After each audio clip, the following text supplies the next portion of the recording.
देखिए, बात जब किसी फिजिकल इंजरी या बीमारी की होती है ना, तो इंसान अक्सर एक बहुत ही एग्जैक्ट, बहुत ही सटीक जवाब की उम्मीद करता है। हाँ बिल्कुल, एकदम किसी इंजीनियरिंग प्रॉब्लम की तरह। वही तो, जैसे मान लीजिए किसी की हड्डी टूट गई है तो एक्सरे मशीन में वो दरार साफ साफ दिख जाती है। डॉक्टर बस उस तस्वीर में एक सफेद लाइन पर उंगली रखता है और बोल देता है कि देखिए, समस्या ठीक यहाँ पर है। और सच कहूँ तो इस तरह की क्लैरिटी ना इंसान के दिमाग को एक अजीब सा सुकून देती है। हमारा दिमाग डेवलप ही कुछ इस तरह से हुआ है कि वो हर चीज को साफ साफ देखना चाहता है। हाँ, अलग अलग खानों में बांटना चाहता है। सही बात है। जब किसी घटना के पीछे का कारण या रीजन पता चल जाता है तो इंसान को लगता है जैसे सिचुएशन पर उसका कंट्रोल वापस आ गया हो। लेकिन असली समस्या तब आती है जब हम इंसानी जीवन, मन की उलझनों और आपसी रिश्तों की दुनिया में कदम रखते हैं। वहां ये एक्सरे मशीन अचानक काम करना बंद कर देती है। बिल्कुल, वहां सिचुएशन बहुत धुंधली हो जाती है। एकदम। और यही बात आज के हमारी इस गहरी चर्चा के सोर्स मटेरियल में उठाई गई है। आज हम एक बहुत ही दिलचस्प दस्तावेज पर बात कर रहे हैं जिसका नाम है कारण या निवारण, यानी रीजन या सॉल्यूशन। हाँ, और इस चर्चा का मिशन भी यही है। हमें यह समझना है कि कैसे हम अपनी रोजमर्रा की जिंदगी में हर चीज के पीछे का कारण ढूंढने में अपनी कितनी कीमती एनर्जी बर्बाद कर देते हैं, जबकि सिर्फ निवारण यानी सॉल्यूशन पर फोकस करने से हमारी जिंदगी और रिश्तों की दिशा पूरी तरह से बदल सकती है। सही कहा। अब देखिए, हम जिस युग में जी रहे हैं उसको विज्ञान का युग कहा जाता है ना। हाँ बिल्कुल। और इस साइंटिफिक अप्रोच ने हमें हर चीज का डिटेल में एनालिसिस करने का आदी बना दिया है। दिमाग ये मानकर चलता है कि इस दुनिया में जो कुछ भी हो रहा है उसका एक लॉजिकल, मापने लायक कारण होना ही चाहिए। लेकिन हमारा आज का ये डॉक्यूमेंट हम एक नई सोच की तरफ ले जाता है, जहां मतलब ऐसा क्यों हुआ कि बाल की खाल निकालने से ज्यादा इस बात पर जोर दिया गया है कि अब आगे क्या करना है। और इस कारण ढूंढने की जिद को समझना बहुत जरूरी है। अगर आप हिस्ट्री में जाएंगे ना, तो इंसान ने अपने दिमाग से नेचर के बड़े बड़े राज खोल दिए। हाँ, जैसे मौसम का साइकिल कैसे चलता है, बारिश क्यों होती है, या सुनामी और भूकंप क्यों आते हैं। यहाँ तक कि दुनिया के दो अलग अलग कोनों में बैठे लोग इंटरनेट के जरिए कैसे जुड़ जाते हैं, इन सब के कारण विज्ञान ने डिकोड कर लिए। तो एक तरह से फिजिकल दुनिया में ये कॉज एंड इफेक्ट का रूल बहुत अच्छे से काम करता है। एकदम सही कहा आपने। असल में क्या होता है ना, अगर हम आदि मानव के जमाने की बात करें, जब वो जंगलों में रहता था, तो झाड़ियों के हिलने का कारण ढूंढना उसके जिंदा रहने के लिए जरूरी था। अच्छा, वो कैसे?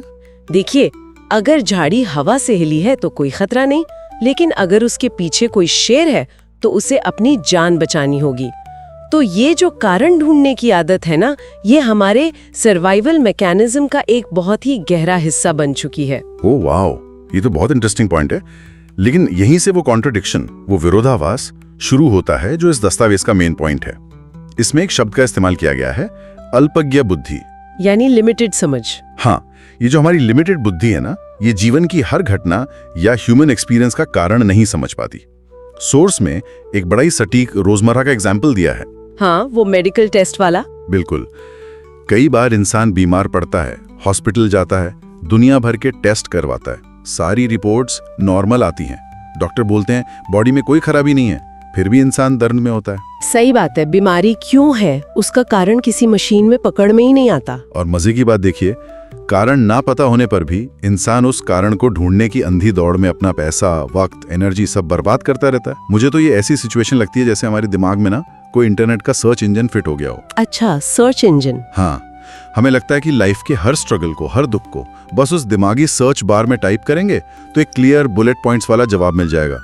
लेकिन ये डॉक्यूमेंट याद दिलाता है कि भाई, जिंदगी कोई कंप्यूटर प्रोग्राम थोड़ी है जैसे डीबग किया जा सके। ये सर्च इंजन वाली एनालॉजी बहुत सटीक है। एक मशीन की प्रोग्रामिंग और इंसानी अनुभव में जमीन आसमान का अंतर है। होता क्या है ना, ये इंसान का एक गहरा संस्कार बन गया है कि वो प्रॉब्लम को सुलझाने के बजाय उसके पीछे के कारणों का पोस्टमार्टम करने में लग जाता है। वही तो, सॉल्यूशन सामने पड़ा होता है। बिल्कुल। लेकिन जब तक क्यों का जवाब नहीं मिलता, इंसान आगे बढ़ने से इनकार कर देता है। और असल ट्रेजेडी तब शुरू होती है जब हम इस कॉज एंड इफेक्ट वाले फॉर्मूला को अपने आपसी रिश्तों पर लागू करने लगते हैं। डॉक्यूमेंट का ये हिस्सा सच में आंखें खोलने वाला है। इसमें बताया गया है कि ये कारण ढूंढने की आदत रिश्तों को दीमक की तरह कैसे खा रही है। हाँ, क्योंकि रिश्तों के मामले में ये आदत एक डेंजरस रूप ले लेती है। जिसे हम जस्टिफिकेशन का जाल कह सकते हैं। जब दो लोगों में झगड़ा होता है तो सबसे पहला रिएक्शन सॉल्यूशन ढूंढना नहीं होता, तो क्या होता है? खुद को निर्दोष साबित करना। हर बहस बस इस एक लाइन के इर्द गिर्द घूमती है, उसने ऐसा किया इसलिए मैंने उसके जवाब में ऐसा किया। अरे हाँ, हर कोई वकील बन जाता है वहाँ पे, अपनी पोजीशन सही साबित करने के लिए सबूत और कारण पेश करने लगता है। और डॉक्यूमेंट में ये बहुत क्लियरली लिखा है कि कई बार ना दोनों अपनी अपनी जगह ठीक होते हैं, उनके अपने कॉन्टेक्स्ट में उनके कारण बिल्कुल जायज हो सकते हैं, फिर भी टकराव होता है क्योंकि कोई पीछे हटने को तैयार नहीं होता ना। सही बात है। और यहाँ परमात्मा का एक बहुत ही स्पष्ट संदेश दिया गया है। कहा गया है कि बच्चों, कारण के पीछे मत जाओ, ये मत सोचो कि वो ऐसा है इसलिए मैं ऐसा हूँ। इसके बजाय ये सोचो कि मेरा अपना स्वरूप कैसा होना चाहिए। लेकिन यहाँ ना मेरे दिमाग में एक सवाल आ रहा है, और मुझे लगता है जो लोग इस चर्चा को ध्यान से सुन रहे हैं उनके दिमाग में भी पक्का आ रहा होगा। हाँ, पूछिए। क्या किसी भी सोसाइटी या रिश्ते में जस्टिस यानी न्याय बनाए रखने के लिए ये जानना जरूरी नहीं है कि गलती असल में किसकी थी? अगर गलती करने वाले का कारण ही नहीं ढूंढा जाएगा, उसे गलत नहीं ठहराया जाएगा, तो क्या ये अन्याय को बढ़ावा देना नहीं होगा? ये एक बहुत ही लॉजिकल और प्रैक्टिकल सवाल है ना? मतलब क्या ये सिर्फ समझौता करके गलत बात को सहने की शिक्षा नहीं दे रहा? देखिए, डॉक्यूमेंट जिस लेवल की बात कर रहा है ना, वो सही और गलत की अदालती बहसों से कहीं ऊपर है। बात किसी गलत चीज को सहने या हमेशा झुकने की नहीं है।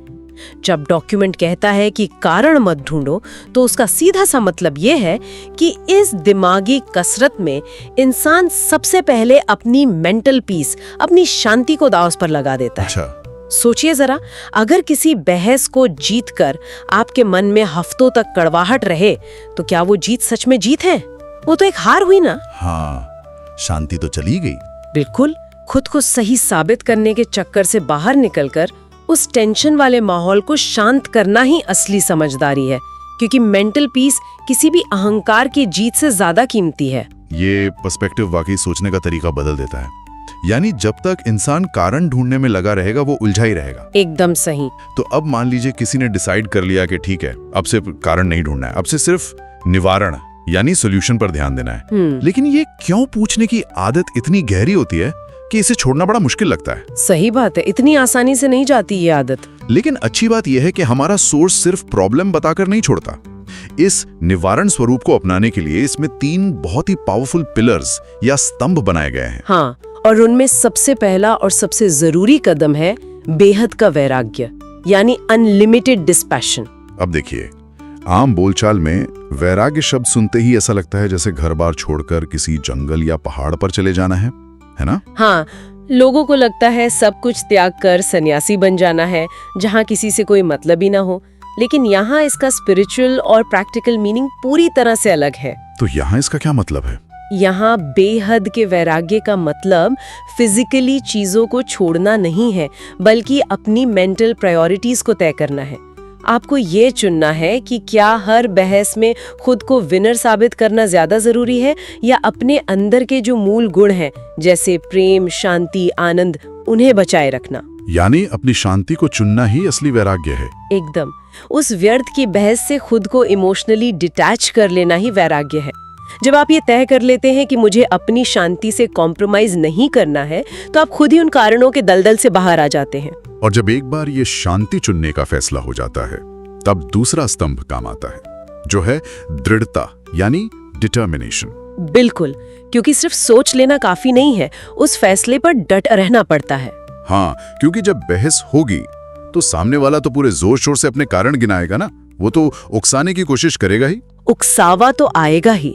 सामने वाला पूरी कोशिश करेगा कि बहस वापस उसी पुराने ट्रैक पर आ जाए कि गलती किसकी थी। अगर आपके अंदर दृढ़ता नहीं है, तो आप भी डिफेंस में आकर अपने कारण देने लगेंगे। इसलिए दृढ़ता वो ढाल है जो वैराग्य को टूटने नहीं देती। क्या बात है। इसके बाद तीसरा और मुझे लगता है सबसे गहरा स्तंभ आता है, अनुभव की ऑथोरिटी। सुनने में थोड़ा भारी लगता है ये शब्द, थोड़ा टेक्निकल जरूर लगता है। इसके अंदर 4 मेन सब्जेक्ट्स आते हैं: ज्ञान, योग, धारणा और सेवा। अब इन्हें सिर्फ एक लिस्ट की तरह याद नहीं करना है, इनकी प्रैक्टिकल एप्लीकेशन समझनी है।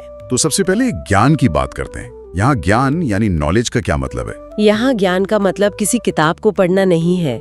इसका मतलब है इस गहरी बात को समझना कि हम सब एक चेतन आत्मा है और ये जो पूरी दुनिया है ये एक बहुत बड़ा ड्रामा है जो अपने टाइम पर रिपीट होता है। अच्छा, यानी सब कुछ फिक्स्ड है। एक तरह से हाँ। जब हम ये समझ जाते हैं कि जो भी हो रहा है उसमें सबका भला ही छुपा है और किसी एक इंसान को दोष देना बेकार है, तब हमारा नजरिया बड़ा हो जाता है। हम छोटी बातों में नहीं उलझते।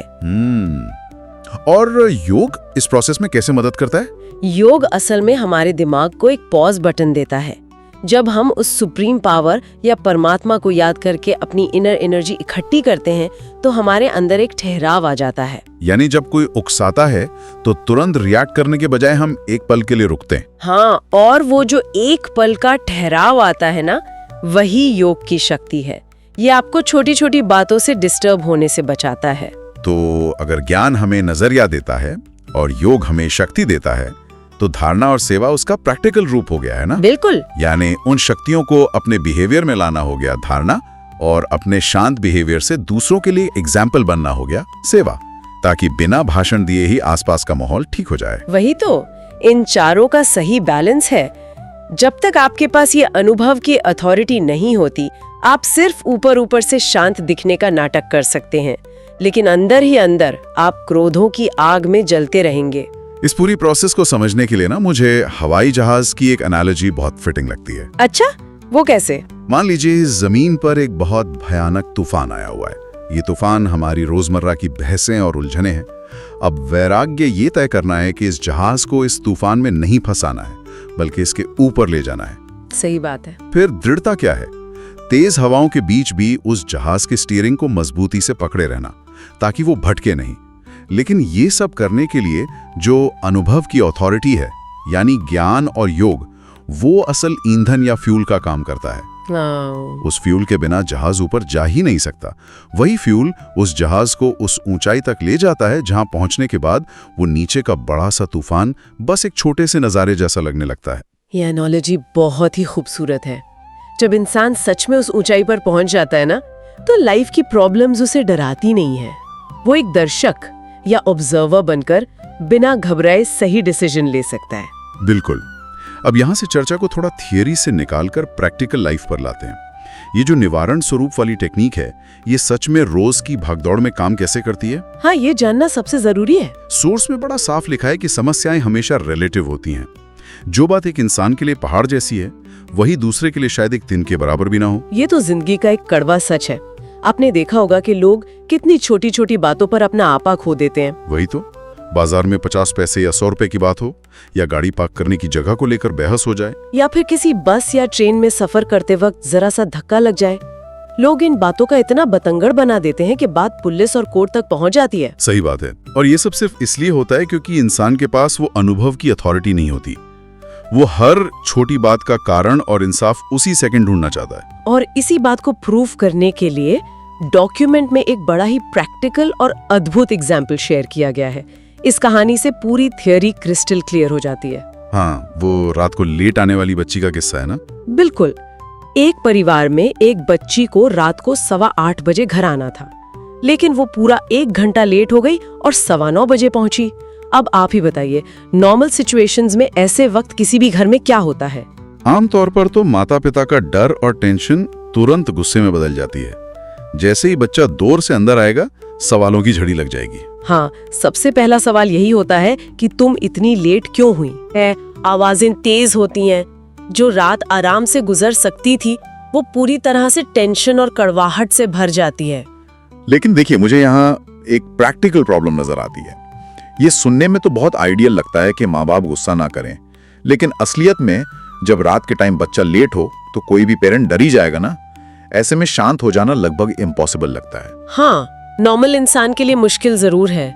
और अगर वो कारण नहीं पूछेंगे तो क्या बच्चे अनुशासनहीन यानी अनडिसिप्लिन नहीं हो जाएंगे? यहीं पर तो साइकोलॉजी और स्पिरिचुअलिटी का सबसे बेहतरीन कॉम्बिनेशन देखने को मिलता है। इस एग्जाम्पल में उन पेरेंट्स ने वही निवारण स्वरूप अपनाया।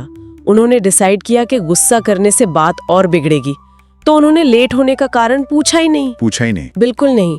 जब बच्ची आई तो उन्होंने बहुत नॉर्मल तरीके से उसकी पार्टी और खाने के बारे में बात की, और एंड में बिना किसी ताने के बस प्यार से कहा कि देखो अब लेट तो हो ही गया है, तो कम से कम आधा पौन घंटा अपनी पढ़ाई कर लो। और इसका जो रिजल्ट सोर्स में बताया गया ना, वो सच में मुझे हैरान कर गया। उस बच्ची ने बिना किसी बहस या बहाने के पूरे 1 घंटे लगातार पढ़ाई की। है ना कमाल की बात। डॉक्यूमेंट ये पॉइंट भी हाईलाइट करता है कि अगर वो बच्ची उस रात बाहर ना जाती, घर पर ही रहती, तब भी शायद वो इतनी कंसंट्रेशन से पढ़ाई नहीं करती। इसने तो हमारी इस बात को पूरी तरह गलत साबित कर दिया कि डांट डपट के बिना डिसिप्लिन नहीं आ सकता। कारण ना पूछने से एक्चुअल में एक बड़ा ही पॉजिटिव रिजल्ट निकल कर आया। ऐसा क्यों हुआ? इसके पीछे का साइंस क्या है? इसके पीछे न्यूरोसाइंस और हमारे दिमाग का डिफेंस मैकेनिज्म काम करता है।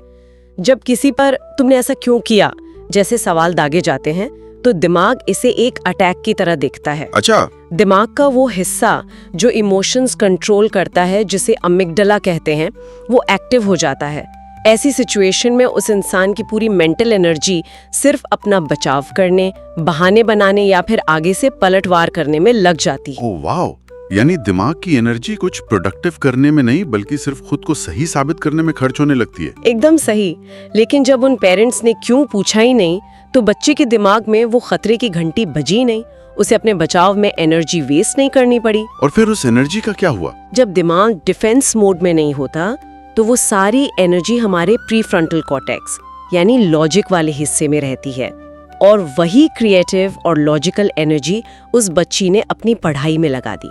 उन पेरेंट्स ने कारण का जाल काटकर ना सिर्फ घर की शांति बचाई, बल्कि उस बच्ची के अंदर की पॉजिटिव एनर्जी को बाहर आने का मौका दिया। ये वाकई दिमाग को झकझोर देने वाला एनालिसिस है।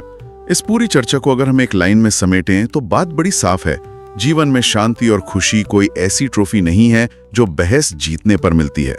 ये एक कॉन्शियस डिसीजन है। बिल्कुल, हर पल लिया जाने वाला डिसीजन। हाँ, कारण ढूंढने की उस पुरानी आदत को छोड़कर निवारण यानी सॉल्यूशन चुनने का डिसीजन।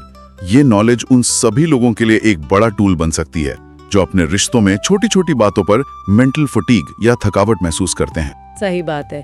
ये एक ऐसी कला है जो हमारी कीमती एनर्जी को वेस्ट होने से रोकती है, जिसे हम कहीं और किसी बेहतर काम में लगा सकते हैं। और चर्चा खत्म करने से पहले सोर्स में दिए गए एक आखिरी थॉट पर ध्यान देना जरूरी है, जो हमारा नजरिया पूरी तरह बदल सकता है। इस डॉक्यूमेंट में ये कॉन्सेप्ट दिया गया है कि ये पूरी दुनिया एक बना बनाया ड्रामा है जहां सब अपना अपना रोल प्ले कर रहे हैं। हाँ, और इस विचार को अगर हम आज की चर्चा से जोड़ें तो सोचिए जरा, क्या रोजमर्रा का हर एक झगड़ा, हर एक बहस सिर्फ एक टेस्ट नहीं है? टेस्ट?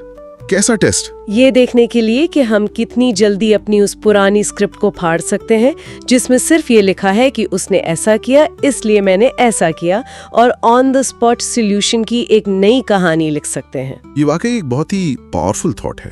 ये एक चॉइस है कि क्या हम उस ड्रामे की उलझनों में फंसे रहना चाहते हैं या उस स्टेज से ऊपर उठकर चीजों को सुलझाना चाहते हैं। बिल्कुल। अगली बार जब आप ऐसी किसी सिचुएशन में फंसे जहां बहस होने वाली हो, तो एक पल के लिए रुकिएगा और सोचिएगा उस वक्त आप इस ड्रामे में कौन सा कैरेक्टर प्ले कर रहे हैं। एक कारण ढूंढने वाले का जो उलझने बढ़ाता है, या फिर एक निवारण करने वाले का जो शांति लाता है। बड़ा ही गहरा सवाल है ये, और इसी सवाल के साथ आज की इस गहरी चर्चा को हम यहीं विराम देते हैं। याद रखिए, जीवन और इंसानी रिश्ते इमोशंस का एक जला हुआ ताना बाना है। कोई एक्सरे मशीन नहीं जहां सब कुछ साफ साफ दिख जाए। कुछ चीजें धुंधली ही बेहतर हैं। तो अपने दिमाग के उस सर्च इंजन को थोड़ा आराम दीजिए, और अगली बार जब लाइफ में कुछ प्लान के हिसाब से ना हो, तो ऐसा क्यों हुआ की जगह अब आगे क्या किया जाए, इस पर ध्यान लगाना ही समझदारी है। हमारे साथ इस बेहद दिलचस्प चर्चा में जुड़े रहने के लिए बहुत बहुत शुक्रिया। मिलते हैं अगली बार एक और नए विषय और नई गहराई के साथ।